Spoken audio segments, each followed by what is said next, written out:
Hello, I'm Dr. Damara Ortiz. I'm proud to be part of the Center for Rare Disease Therapy here at UPMC Children's Hospital of Pittsburgh. I'm also the clinical director for the Lysosomal Storage Disease Program, and I am thrilled to be able to discuss with you today the treatment and management and expanded newborn screening for Pompe disease and NBS type 1, which I get to take care of. Some of you have probably never heard of newborn screening, so we're going to discuss a little bit about the history of that today and give some context. So just to give a broad overview of how we're going to go through this discussion so you know where we're going and where we've been. We're going to discuss it in general, why lysosomal storage diseases are thought to be an excellent candidate for this group of screenings, what happens when there's a positive newborn screen in our state of Pennsylvania, and future directions for newborn screening as well. So what is newborn screening? If you haven't had a child, you've probably never heard of this. If you have had a child, you might not have heard of it either. It's just a bandage from your child. Part of that happens a couple days after they're born, and it's hard to tell. It's an important program that identifies about 10,000 affected children in the US every year and helps get them care and that they need prior to getting sick from any number of diseases. So newborn screening wasn't always around. It started with a mother who had an intense and understandable interest in what was causing her child to be sick. Two children of hers had intellectual disability, so she felt there was something that must be inherited or running in the family, and asked Dr. Froling to find the reason for their problem. He was able to investigate and find a compound in their urine that was much higher than typically developing children, called phenylketones, and this led to a new type of disorder called phenylketonuria, where children had high numbers of an unusual compound that changed how they developed and grew. And the thought was, well, if we can reduce this compound, maybe we can change how these children's lives will go. So he was able to figure out with other physicians that if you reduce the amount of phenylalanine in the diet, you can prevent the intellectual disability and some of the irreversible changes that really damage these children. So because there was a treatment that could be preventative in at least the younger siblings, there was an interest in identifying these children before they had symptoms to prevent the damage. So newborn screening's quest continued with a father, Robert Guthrie, who's known as the father of newborn screening. He was able to develop a Guthrie test or assay, which is a laboratory test where if the phenylalanine was high, bacteria wouldn't grow. And they were able to use blood spot cards. You can see a small child unhappily getting this drawn in the 1960s. From a heel stick. You were able to take these small pieces of material and check and see if the child had phenylketonuria and start the diet before they had any symptoms and prevent intellectual disability and some of the other associated features. And it was truly life-changing for their family. It was recognized pretty early on, a few years later, that doing this in the neonatal period, before the babies had any symptoms, would actually have immense public benefit. So in the 1960s, there became interest in newborn screening for PKU from the American Academy of Pediatrics and in a small collection of states. None of this was at the federal level. So the Guthrie assay over time broadened to other amino acid disorders. It was recognized that from a heel stick, you were able to see high levels of compounds that are present in other genetic diseases. And over time, because of the power of this being recognized, other disorders were added from these small heel sticks of blood in order to use different technologies. Not all of them were amino acid based. So we were able to add hypothyroidism, sickle cell disease, galactosemia, things where early treatment and recognition really would impact the life and outcome for the child. But the question was, just because you can do something, should you, and which disorders are best identified early so that you can change the outcome for these families and children? So there was recognition that guidance and careful choosing was going to be tantamount for these families. And newborn screen, once it started to expand, really took off in the late 1990s as our technology grew. And each state was able to decide from their public health perspective which disorders were considered to be the most actionable or the most useful. And so as it became more and more available, we expanded those to at least 7 disorders, and in different states it's up to the 50s and 60s. But who gets the newborn screen and what should be screened really became an important public and ethical question. So in the late 1960s, very soon after the Guthrie test became available and was used in 4 states, the World Health Organization tried to step in to provide some guidelines as to which children, which diseases, when, because these newborn screens weren't necessarily done with families knowing that they were happening, because it was included as part of normal newborn care. So families weren't consenting to know that this additional testing was done. So the question was, how do we pick the disease, and how do we decide that it's the benefit and risk of taking away some of the family's abilities to decide this weighs more or less. So the original criteria was, it's a simple method of sample collection, mostly heel sticks. Some other countries do urine collection as well. Evidence of public health benefit and wide acceptance that things like preventing neonatal death or intellectual disability were of good benefit. Suitable and simple test methods. This has changed over the years, which is why there is the small asterisk. The test methodology has gotten much more complex, but also more powerful and able to do more with a single heel stick than ever before. It needed to be relatively cheap, since it was on tens of thousands, hundreds of thousands of infants are born a year. The illness should be treatable, and this is becoming more and more a interesting component to choosing a disorder. It needs to be detectable in the newborn period, and as our assays have improved and testing has improved to include genetic testing, some of that is becoming a little softer, because we can detect a lot of things through molecular testing that were never thought in the 60s. Initiating treatment before the child is symptomatic is beneficial. Again, this is becoming a little more flexible over time. And there had to be available resources to diagnose, treat, and follow these children, because you can give a family a devastating diagnosis, tell them how to prevent it, and then leave it all to them is not an ethical proposition, and isn't something that should be done, and that was recognized early on. So in the US, the HHS Advisory Committee was involved from the very beginning with Dr. Guthrie. And so this is a federal committee of experts and stakeholders, but the newborn screen is not a federally mandated program. It is state by state. So in order to help provide some guidance for which disorders should be picked and screened for, they created the RUSP, the Recommended Uniform Screening Panel, to decide in an evidence-based manner what disorders will result in reducing morbidity and mortality in newborns and children who are at risk for these disorders. And the charge of the RUSP was making recommendations to determine which disorders are appropriate for newborn screening. And again, these are recommendations, they aren't requirements. There's no federally mandated requirement that newborn screening occur. Each state gets to decide based on these recommendations which disorders and testing they will screen for.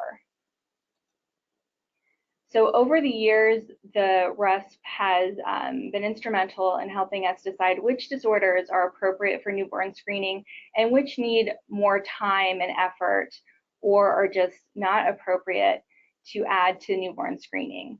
So over the years, a number of disorders has been added. The most recent ones are Pompe, adrenoleukodystrophy, and Mucopolysaccharidosis type 1 or MPS 1. Cyanotic heart disease and hearing loss are also relatively new, as is SCID. Most of these have slightly different technologies that have been added over the years. And people are allowed to offer up different disorders that they think are important to them and should be added to the RESP and should be recommended. So the RESP has also, part of their mission is also to decline or deny others be recommended for the newborn screening panels. And they are continuing to pursue this evidence-based, and eventually some of these disorders will probably be expanded and added to it. But at the moment, they have decided that the benefit and risk ratio doesn't weigh out properly. And if anyone has interest in offering a test or suggesting one, you can definitely find RESP expansion criteria and applications actually online.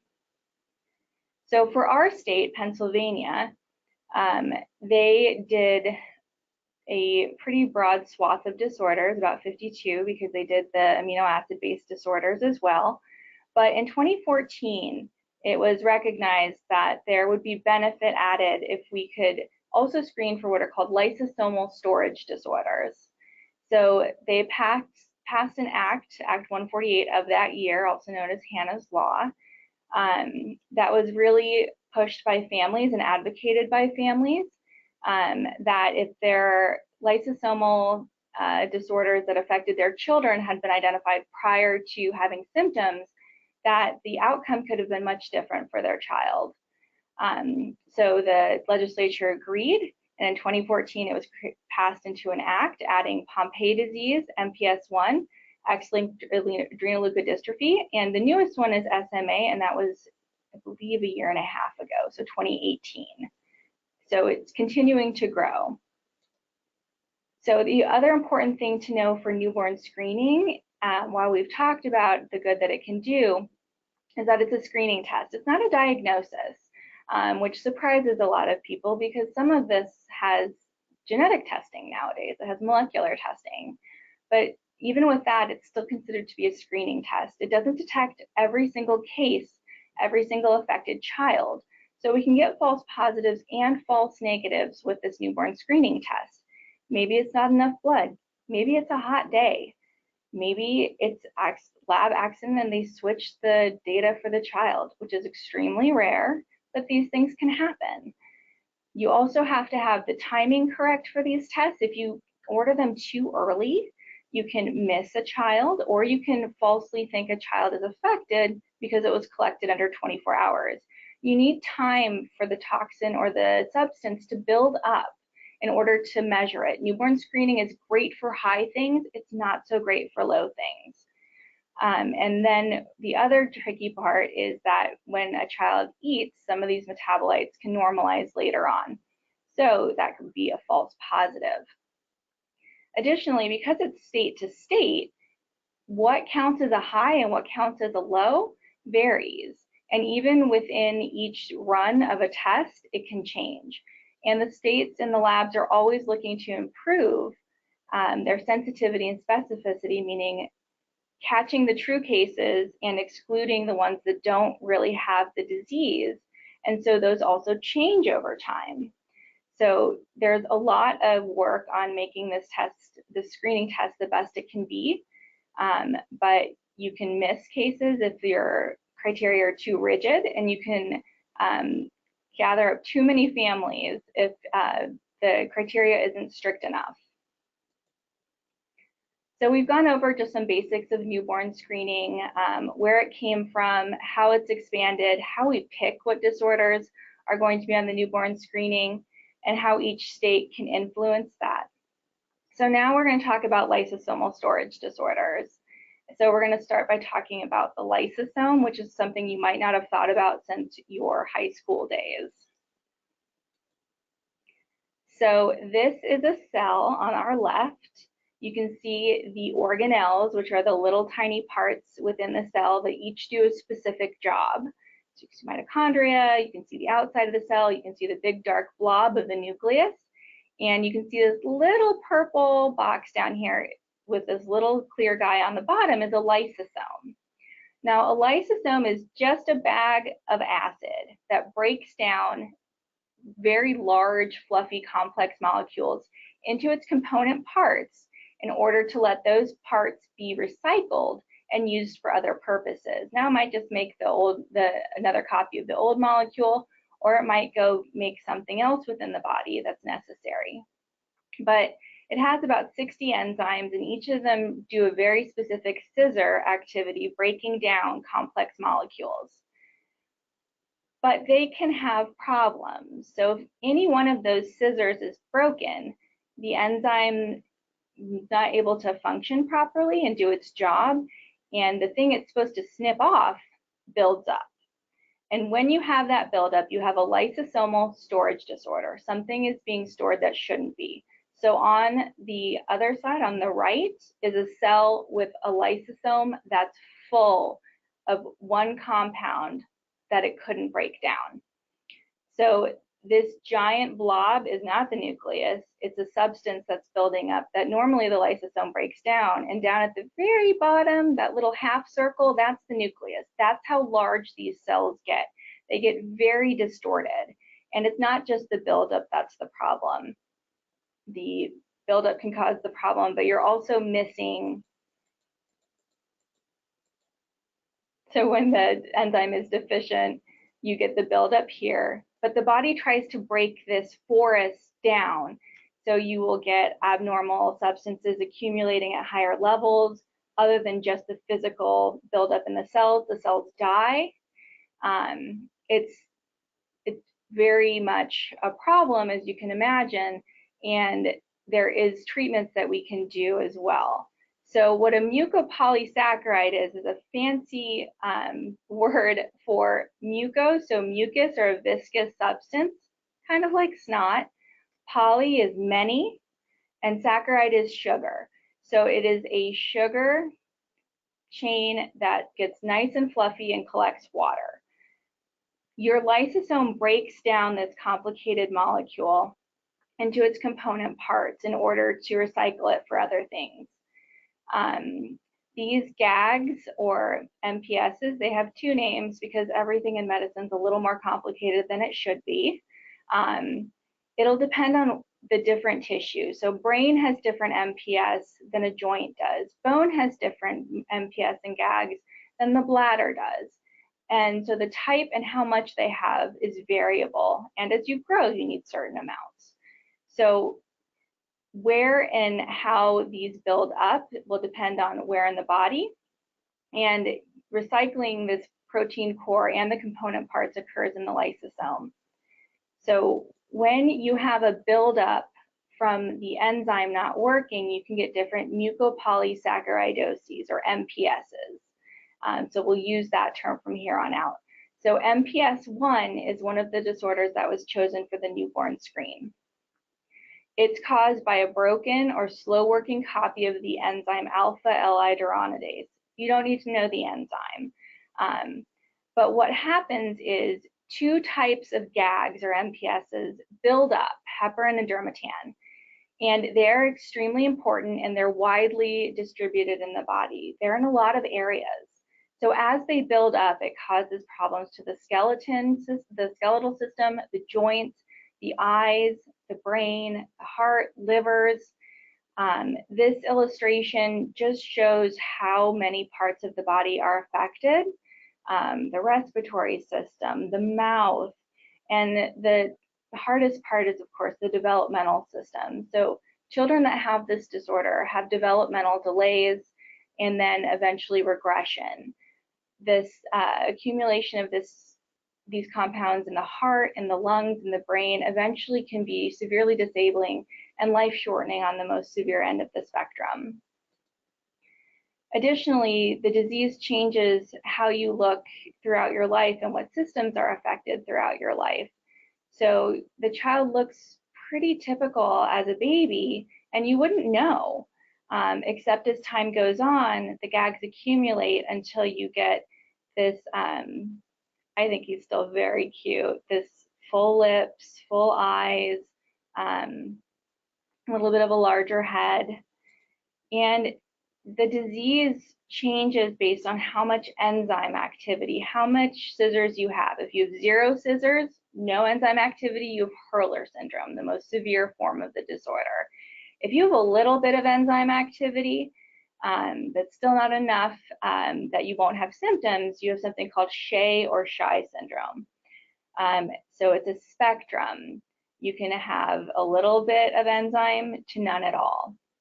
So depending on how much enzyme you have determines what parts of your body are affected and how your life is affected by this condition. So you can see some of the differences in both the age of these patients and some of their features. And we will not go over this whole slide in exquisite detail. So there are treatment strategies for this disorder, which is another important part of the newborn screen. When you have any lysosomal storage disorder, not just MPS I or Pompe, you can do enzyme replacement therapy, and it's not for every lysosomal storage disorder, unfortunately, though people are working on it. Enzyme replacement therapy is giving back what is missing. It's not perfect. It's every now and again, every week, every 2 weeks you give it back, and it can't get into every cell in the body. Every system in the body does not accept this enzyme back well. You can do substrate reduction therapy, which is reducing the amount of the buildup material. So if you don't have a lot of enzyme, but you have a little bit, if you don't have as much of the precursor molecule, the thing that needs to be broken down, then the enzyme can catch up if you have a little bit of activity left. You can also do chaperone therapy. This is based on the idea that some enzyme folds incorrectly based on your genetic change. And if we can teach the body and the cell how to fold it properly, like origami, then we can make sure it gets where it needs to go and it maintains its ability to work as the scissor function. You can also do bone marrow transplant for some of these disorders. What you're basically doing is you're replacing the lysosome in the bones, the blood, and in some ways the CNS, the central nervous system, so the brain and spinal cord. It doesn't get everywhere, but the differences for those children are pretty profound. And then more and more the wave of the future is gene therapy, and there are definitely research studies for MPS I and Pompe, where you give back a working copy of the broken gene to the patient, and you don't just give back a copy that'll photocopy at the normal rate, the same amount of enzyme that you would get if you weren't affected. You really rev it up. So you give a ton of enzyme back to that patient when you give them gene therapy. So it's even better than a bone marrow transplant is the hope and intention at this point. At the moment, none of these are curative, though there certainly are people that are hoping that gene therapy will be so. And certainly we are working on that, but we can do something for a disorder that otherwise is progressive and causes quite a bit of disability. And we also learned over time that the earlier you treat patients, the better. We didn't know this initially. Older siblings, keeping the family theme together, helped us to learn this. When an older sibling was diagnosed with an MPS or lysosomal storage disorder, we learned because their bodies were so affected. When a sibling was born, you could treat them very early on compared to the sibling that had symptoms and damage from the disorder already.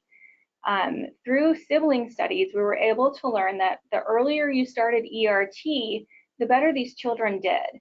So for this child, big sister, who's box A at the green, she was diagnosed based on her symptoms, and her little brother in B was started on enzyme replacement therapy at 8 weeks of life. So even earlier than we catch them in newborn screen. It changes a lot, but it doesn't change everything for enzyme replacement therapy. It doesn't change the neurologic or developmental issues, which are pretty crucial and is a pretty devastating part of the disease. But we were able to figure out over time with researchers who really pioneered that, particularly here at UPMC, that bone marrow transplant really slows down the disease process in general. And if you catch the child early, so these siblings, within the first few weeks of life, you almost can't tell that they have the disease by looking at them. It really changes a lot of the outcomes. Not everything, again, it's not a cure, but it's much better. But there's a sensitive time point. for when stem cell transplant works its magic or is really most effective. Around the age of 2, the damage that has been done to the developmental system is harder to stabilize or reverse. And so that's one of the reasons why this disorder was thought to be a good candidate for the newborn screen, because we know that if we catch these children early, we can really make a substantial difference, even with enzyme replacement therapy. So Pompe disease is a little bit unusual. That is caused by absent or slow alpha glucosidase or acid maltase. It has a few names. It's been known about for a little bit longer. This causes a special type of sugar called glycogen to build up, particularly in the heart and skeletal muscles. Those are the things that we see first. In babies, it causes low tone. They can have respiratory difficulties. This baby has feeding difficulties. You can see the nose feeding tube. And the thing that causes this to be so life-threatening and life-shortening for the infants is cardiomyopathy. So they build up sugar in their heart muscle, and their heart gets big from the sugar, and it just can't do its job. It also has low tone. So the children go into heart failure by the time they're about 3 to 4 months old.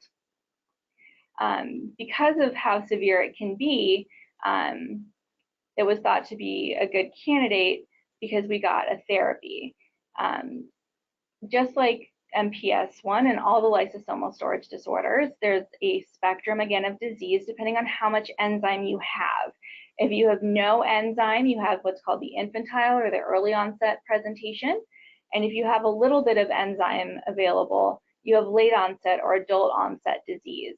And Pompe is a little tricky because the disease for late onset is anywhere from 6 months to 60 years. And some people will never have symptoms despite having mutations. So as you can see from this list, it's not just the skeletal muscles. As time has gone on, we've discovered that other parts of the body are affected because we can treat it. Again, the main treatment strategy is enzyme replacement, giving back what is missing. We can infuse or give back through the blood intermittently the alpha glucosidase. The substrate reduction therapy and chaperone therapy don't really exist yet for Pompe, though there are certainly interests. People are interested in trying to find different strategies. And gene therapy is being actively worked on. So for Pompe disease, stem cell transplant isn't actually curative because it doesn't do, it isn't able to get into the muscle as well. And again, this isn't a cure, but it shows remarkable outcomes, as we'll go over right now. Again, we're able to prove that the earlier you start these therapies, the better. And there are pilot programs in Taiwan that really helped us understand this in a very simple way. So again, older siblings help us learn. When we started enzyme replacement therapy on siblings that were 2 years difference, the ones who were 2 years older still needed respiratory support, wheelchair, and the younger ones had much better developmental outcomes and days before they needed a vent or a wheelchair, or they, in some cases, didn't need them for years and years, which was very different. So because we were able to tell that earlier enzyme replacement therapy improved the muscle strength development and cardiac disease particularly, people got the idea, well, maybe we should add this to the newborn screen. And so they did it in Taiwan. And what they were able to show is that if you had untreated children, this is how many children survived as a marker of how many were diagnosed, and then this is time on the x-axis. The gray is untreated. It's a pretty profound disease for overall survival. If you did enzyme replacement therapy based solely on their symptoms, they did better. They survived, but you still lost half the children, which is too many.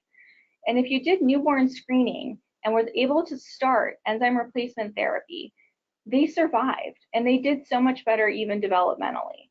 So Taiwan has a lovely advantage that that isn't as present here in Pennsylvania, and that they have recurrent genetic changes. So they have a smaller population, so they have the same mutations, and so they can predict really accurately who's going to be infantile onset. And they start those children on enzyme replacement therapy on day 3 of life before the newborn screen is official. And those children do better than the children that were diagnosed at 12 days of life. So it's really quite impressive, their program.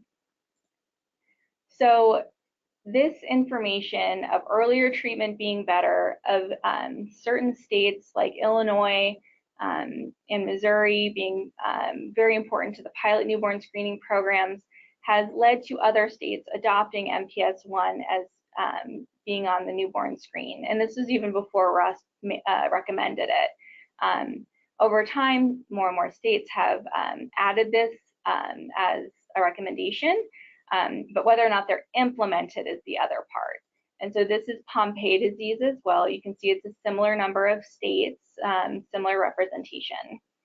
So we're going to go back to, in general, Pennsylvania, and we're going to talk about the implementation of newborn screening in the state of Pennsylvania itself.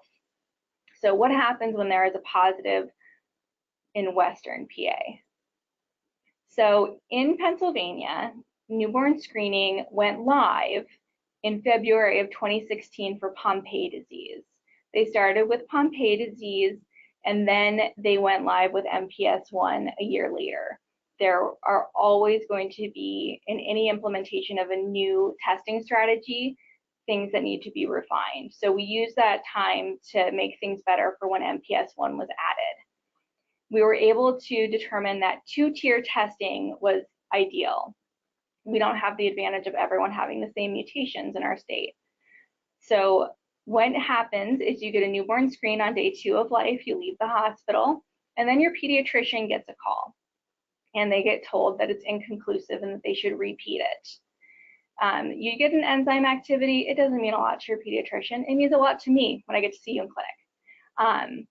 And then they ask for a repeat. So you do a heel stick again in the doctor's office, and that's when they do the genetic sequencing results.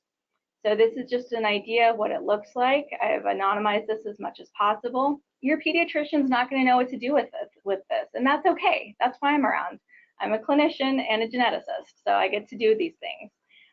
So they give us information about the genetic changes and what they know about these genetic changes and the disease, and whether we know it's disease causing or pathogenic or not.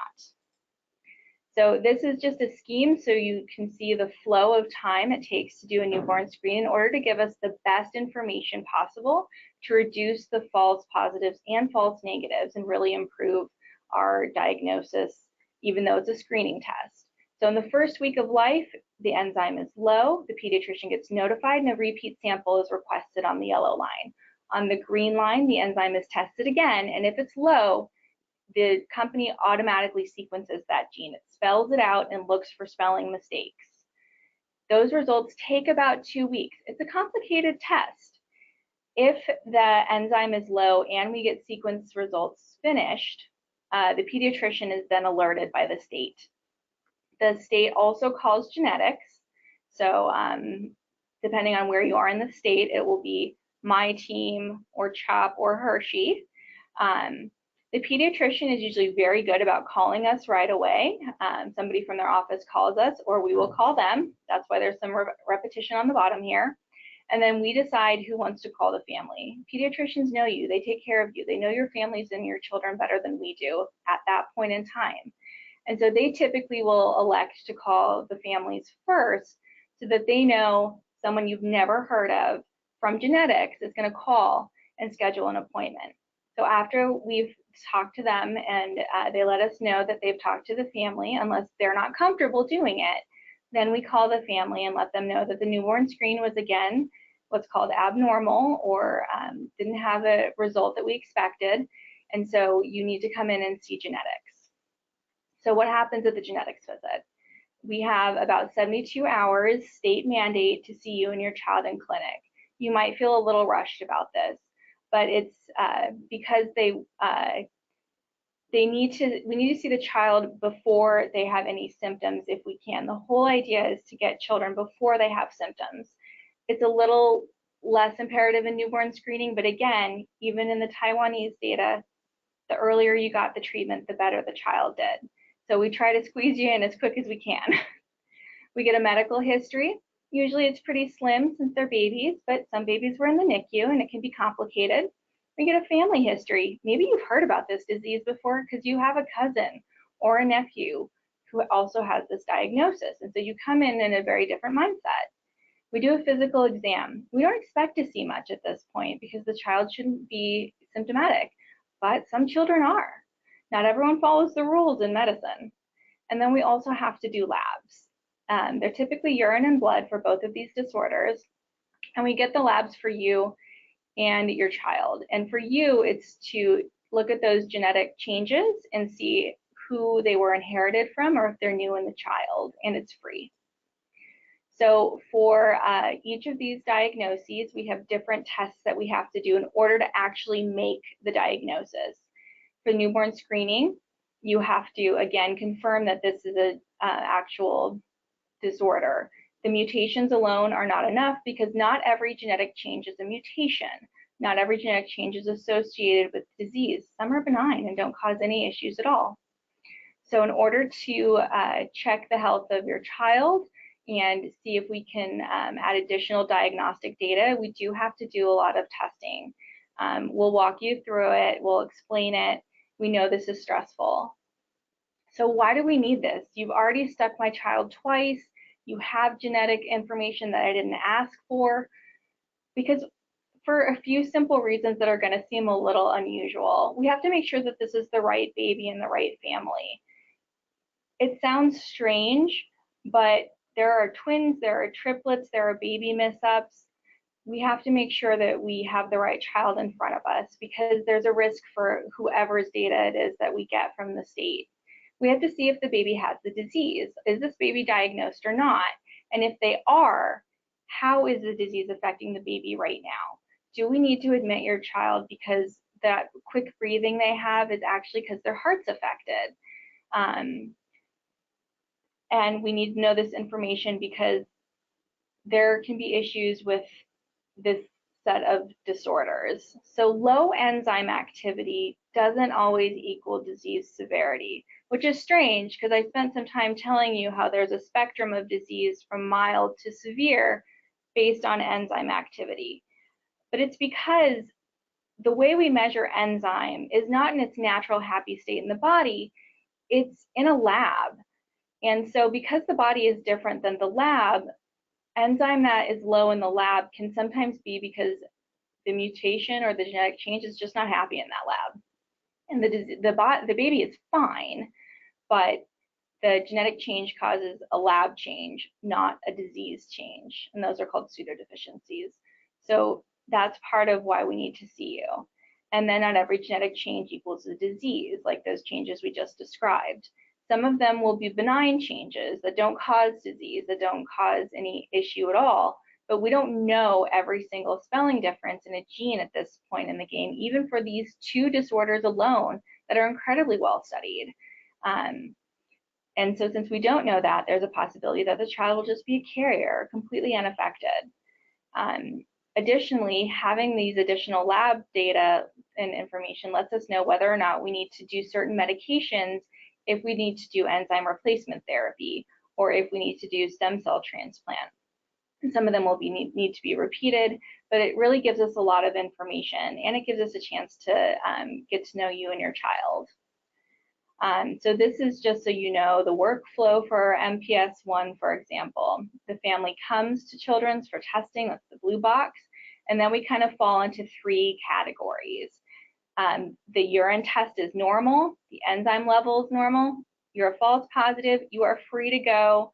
We know you didn't expect this to happen, but this is the best outcome.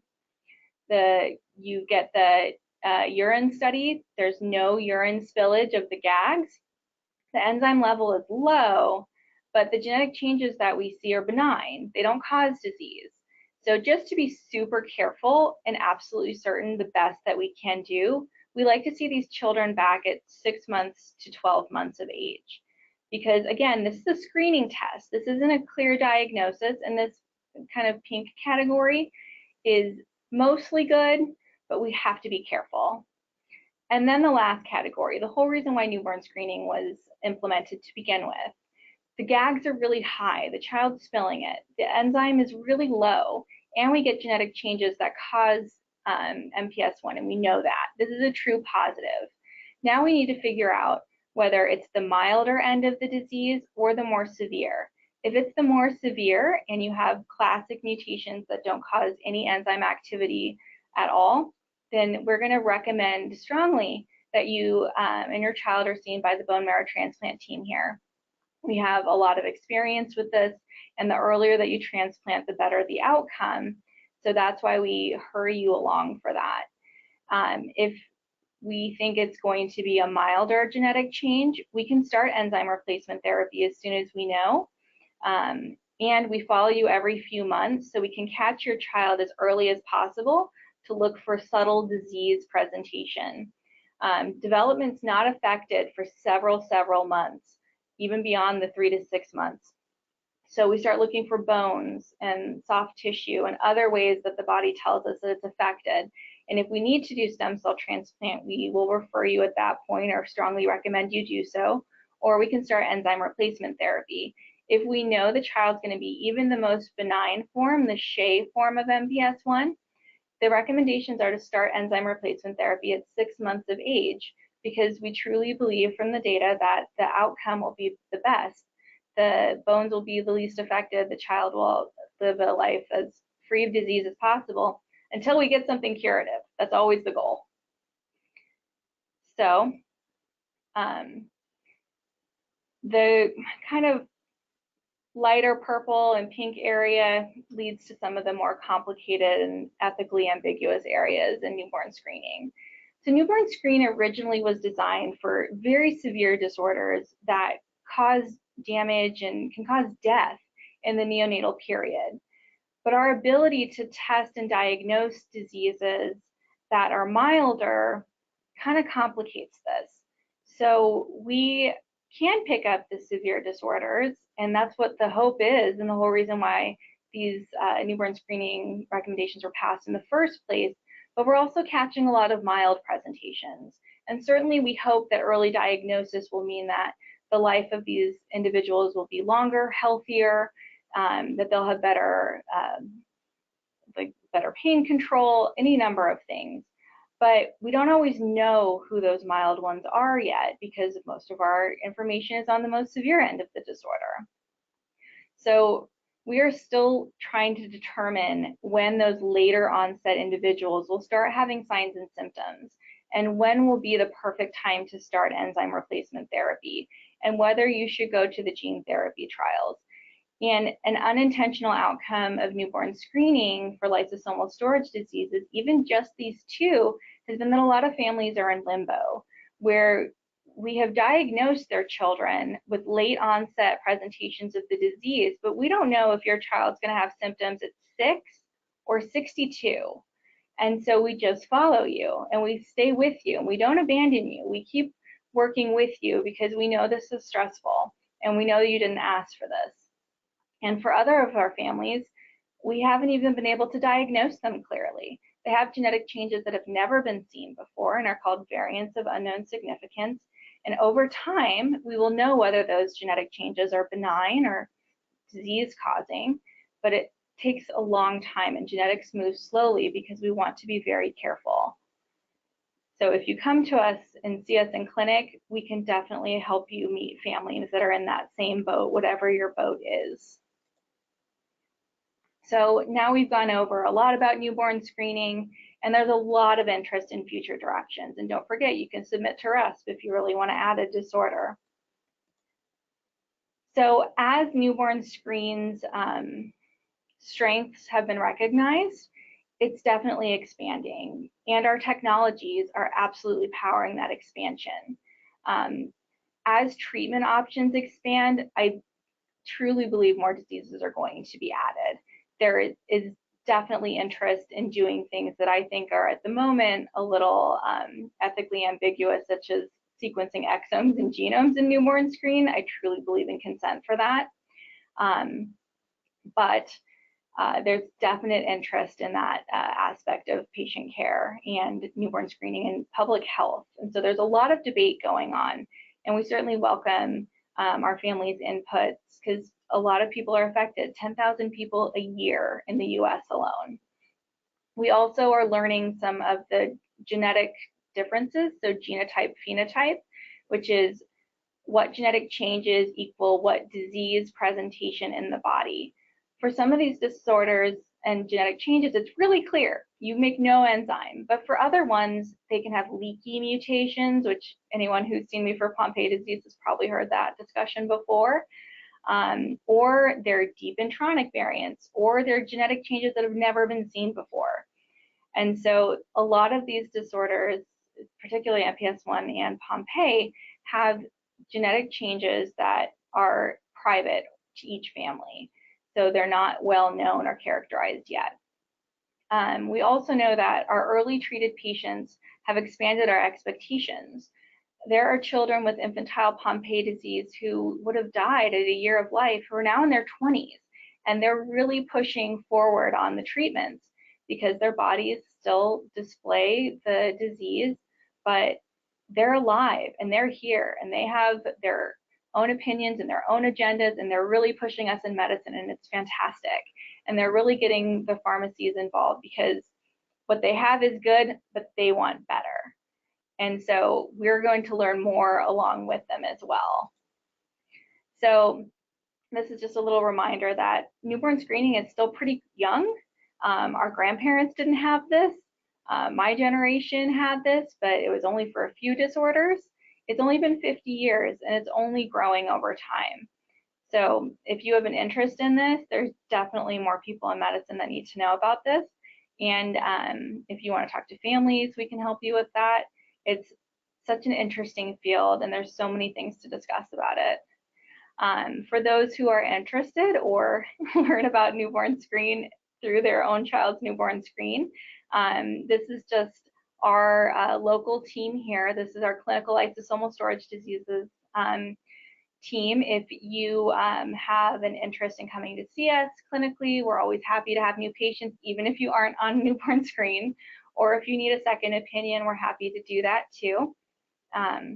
So now we're going to switch from me just talking at you to me getting to talk with you, and we're going to try to address some questions if you have any.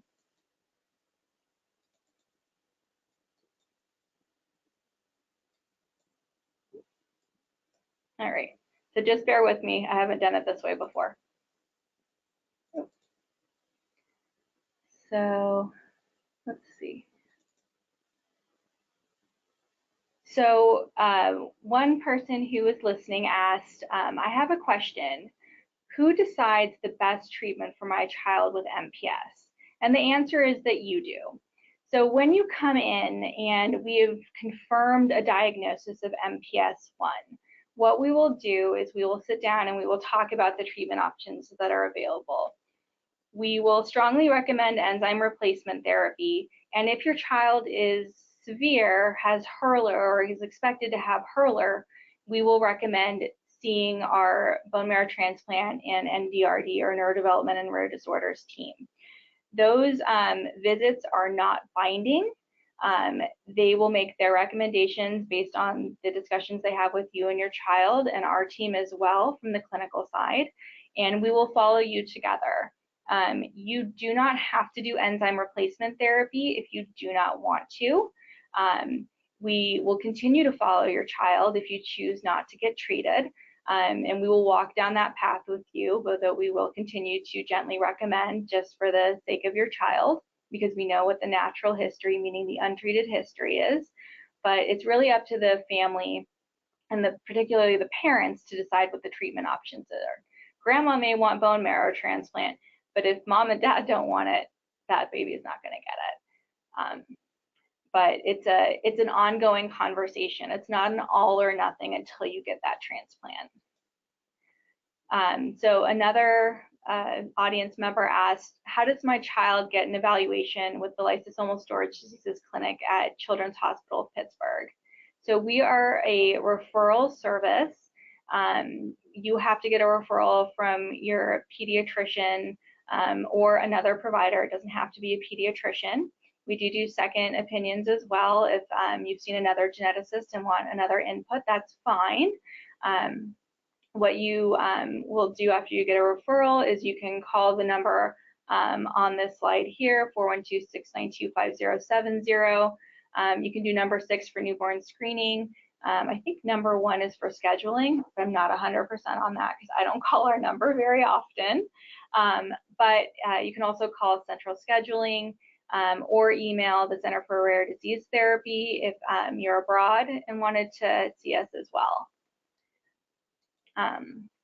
So another audience member asked the question, if my child has a positive newborn screen for Pompe disease, but they don't have any symptoms, how often do they need to be seen in order to follow whether or not they're having true symptoms? So depending on your child's genetic changes, that will partially determine it. So if your child is expected to have infantile Pompe disease and we're worried about a severe disease presentation, we'll see your child every 3 months to check their muscle health and their heart health and their strength. Sometimes pediatricians will also call us because they're seeing you more often, and so we help them with determining the tone issues, whether or not they should get a CPK or if the baby should come back sooner. Now, if we think your child is going to be milder or potentially even a carrier, we see you every 3 months for the first year, although sometimes we wiggle and we do 6 months because we know it's hard to see us. And that gives us snapshots in time. And that gives us an idea of how the disease is progressing with your child, if it is at all. And the hope, of course, is that there are no symptoms and that your child remains symptom-free forever and that the variants get reclassified as benign. Or if your child has a late onset disease presentation, that they don't get symptoms until they're in their 40s or 60s and we have a cure at that point. But we continue to see them once a year, every year from here on out.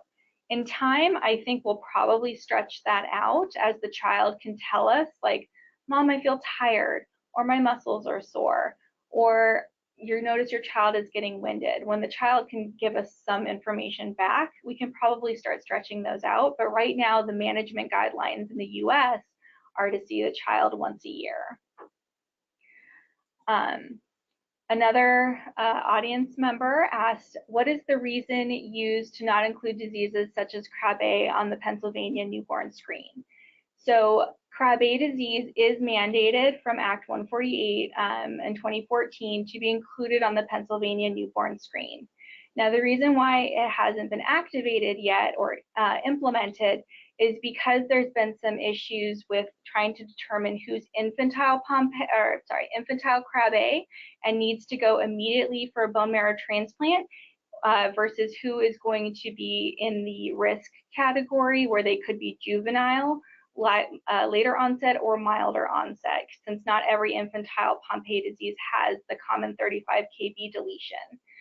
We meet every 6 months in the advisory board and discuss the new input for Krabbe disease with cytosine measurements in the newborn period, which we didn't have a lot of data on in 2014, but we certainly have much better data about it now. And where the threshold mark is for cutoff for cytosine for infantile versus late onset versus the at-risk category. But there certainly is understandably a lot of interest in getting that implemented and activated. I think it will be soon from the latest discussions we've had, particularly now that gene therapy trials are starting to become active as well for Krabbe, and there'll be more treatment options. But that's been a lot of the delay in getting that activated. I'm hoping I answered all of your questions. If anyone has other questions, I can sit for a few more minutes. But it seems like the feedback has slowed down a little bit. But we really appreciate your time and interest in this topic. Newborn screening is fascinating and growing. And for those of you who I meet in the future, I look forward to doing so. Thank you for coming to this presentation.